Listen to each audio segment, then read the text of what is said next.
Kristi Noem thought she could walk away quietly. She thought that a new diplomatic title would be enough to turn the page, to erase an entire year of controversial operations, to make people forget the images of families tear-gassed in their own neighborhoods, the testimonies of American citizens caught in massive sweeps, the shootings that left people dead on Minnesota soil. But 2 Democratic governors decided otherwise. They decided that Noem's departure would not be the end of the story, and what they have set in motion over these past few days could turn an ordinary political transition into something far more explosive.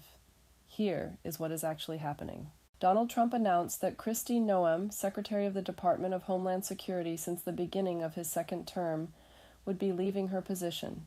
In her place, he is nominating Republican Senator Markwayne Mullin of Oklahoma. Noem, for her part, receives a new title: Special Envoy for the Shield of the Americas, a coalition of Latin American countries designed to combat drug cartels and transnational organized crime. On paper, it looks like a promotion, a recognition of her work, an elegant way to close the chapter, except the governors of Illinois and Minnesota have absolutely no intention of letting that chapter close. J.B. Pritzker, the Democratic governor of Illinois, released a video statement that immediately detonated like a bomb. He addresses Noem directly. He tells her without any softening, "Don't let the door hit you on the way out." He talks about corruption. He talks about chaos. He talks about parents and children gassed. He talks about mothers, nurses, and American citizens who found themselves in the crossfire of operations that, in his words, crossed every acceptable line.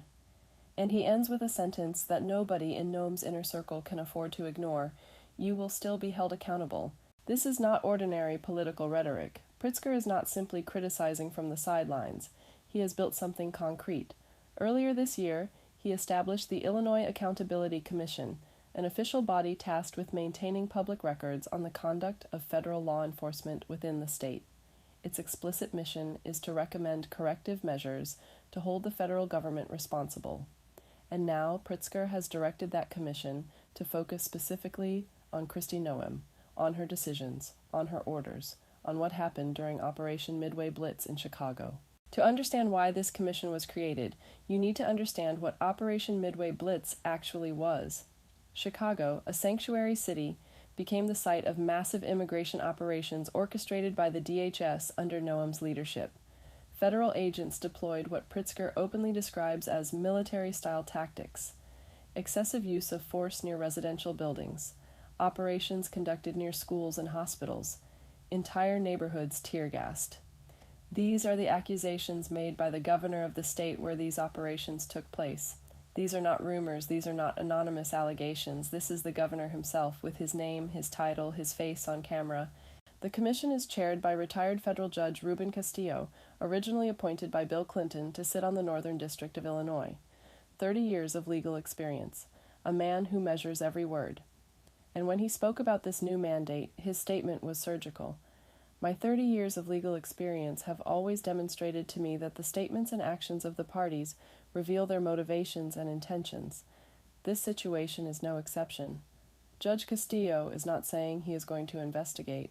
He is saying he already knows that something needs to be examined very carefully, but Illinois is not alone in this. In St. Paul, Governor Tim Walz has also raised the stakes. Walz, who was Kamala Harris's running mate during the last presidential election, understands national media mechanics well. He knows how to land a message, and the message he is sending to Noem is crystal clear. She should probably get used to spending time in Minnesota because state authorities intend to demand answers for what happened on their soil. He says this publicly on a major national network with the calm composure of someone who is convinced that the law is on his side. What Walz wants is an investigation into 2 deaths: Alex Preddy and Renee Good, 2 individuals shot and killed during operations involving federal agents in Minneapolis. The exact circumstances surrounding these deaths remain the subject of intense controversy. Federal authorities have their version. Minnesota authorities have questions that have not yet been answered.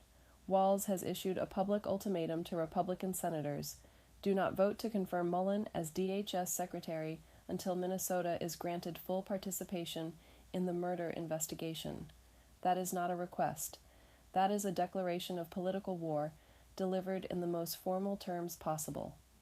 And facing all of this, the Department of Homeland Security did not stay silent. A DHS spokesperson fired back at Pritzker's statements with a direct counterattack. The response can be broken down into 3 points. First, what Pritzker is attempting to do is illegal. Federal officials acting within the scope of their duties are protected by immunity under state law. Second, politicians are deflecting blame onto law enforcement instead of looking in the mirror and acknowledging their own role in fueling the hatred and violent attacks we are seeing against federal agents. Third, most Americans see ICE agents as heroes, not as the villains that one liberal billionaire is trying to paint them as. To reinforce that third point, the DHS provided a list of recent arrests of undocumented immigrants with serious criminal records. Alfonso Batalla Garcia, a Mexican national, convicted of homicide, sexual assault, and kidnapping. Leonardo Ignar Osto, also Mexican, convicted of child abduction. Luis Chavez, a confirmed member of the Latin Kings gang, convicted of battery and firearms offenses. Ankam Suvankam, a Laotian national, with a record that includes domestic violence, multiple assaults, burglaries, weapons violations, and terrorist threats. The DHS message is unmistakable. Without these operations, these individuals would still be walking free. Those who stand in the way bear a moral responsibility for the crimes those individuals could have committed. This is the core of the political battle currently tearing the United States apart on this issue. On one side, sanctuary state governors who argue that the methods used caused real harm to innocent American citizens, that lines were crossed, that the ends do not justify the means. On the other side, a federal administration that says removing violent criminals from the streets is precisely its job, and that any attempt to obstruct that work is itself a form of recklessness. What makes this moment particularly significant is that this confrontation is not playing out only in the media. It is playing out inside institutions. The Illinois Accountability Commission is real. It has a chairman. It has a mandate.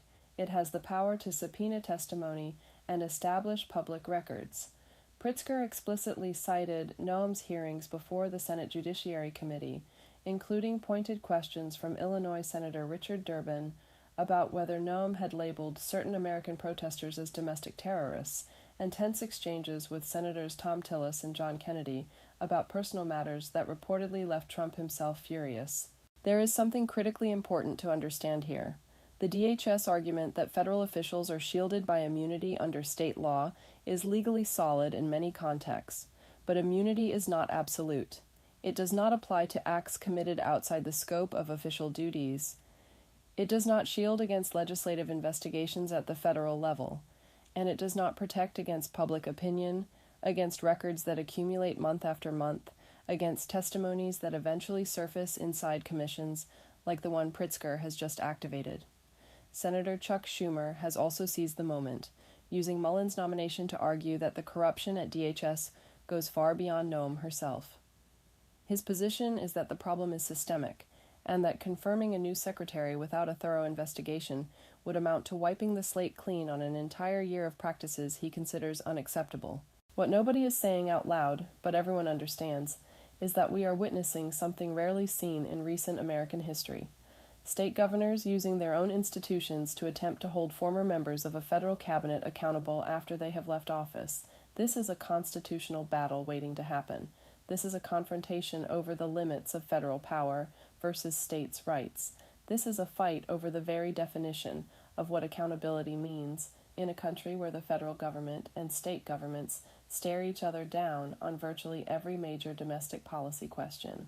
And in the middle of all of this, Kristi Noem is preparing to step into her new role as Special Envoy for Latin America, tasked with coordinating an international coalition against the cartels.